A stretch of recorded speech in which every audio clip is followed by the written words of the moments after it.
Hello guys, so meron tayo ditong soundbar na nagluloko yung kanyang power. Yun, may tutorial din tayong ginawa dyan na basic lang, naayos din natin.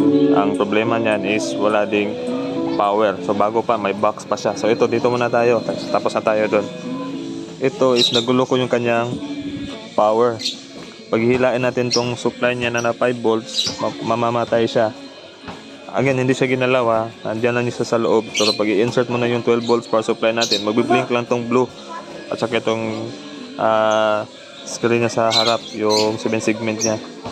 So, hilain natin konti. Yun. Namamatay siya. So pag bitawan natin, so mahirap siya kung umaalog. Pag nagbe-base, tuturuan ko kayong paano natin siya ayusin. Ayan. So, kanina magbi-blink lang siya. Walang magaganon. Yan. Kasi nga, pag insert mo ng 12 volts, pag mag-try na siyang mag-on, mag-spark siya sa loob, kaya mamamatay ulit, then mag-on na ulit siya. Kaya, ang nangyari dito, yung kanyang 5 volt supply, ihinangin natin sa loob. Yun o. Yun sa loob.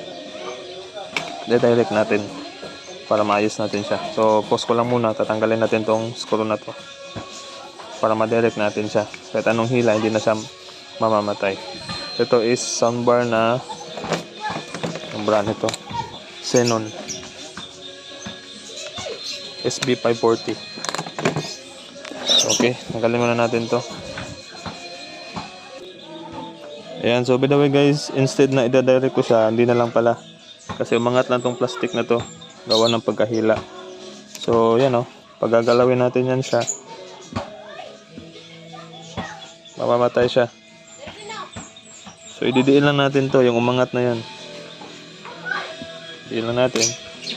Try pa rin natin kung mamamatay siya, i-direct natin siya. Yan, idiin na natin. So, try natin ulit. So, wala na.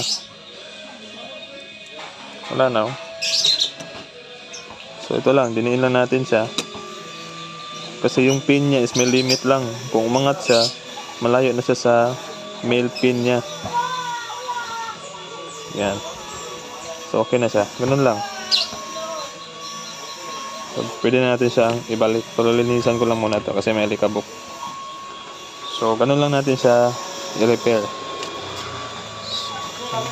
Kahit anong hila natin dyan, hindi na yan siya mamamatay. Kasi nadiinan natin to, yung socket niya sa power supply na 5 volts. Supply natin. Intro lang kasi makapirate tayo ni YouTube.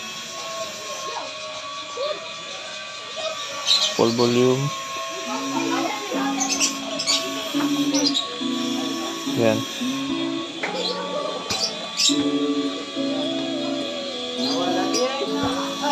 Tala natin yung FM. Yan, FM yan siya. Ito yung subwoofer niya. So, goods na siya. Naayos na natin. So, ibalik na natin siya dito sa harap. Then, pagtanggal nitong kanyang sa harap yung parang ano bang tawag dito, yung screen is gagamit lang kayo ng pin. Ganun nyo lang para umangat. Pin lang gagamitin nyo dyan. Okay, thanks for watching Ricky Neutron on YouTube at saka sa Facebook page from Toril, Davao City. Ricky Neutron din po sa Google Map.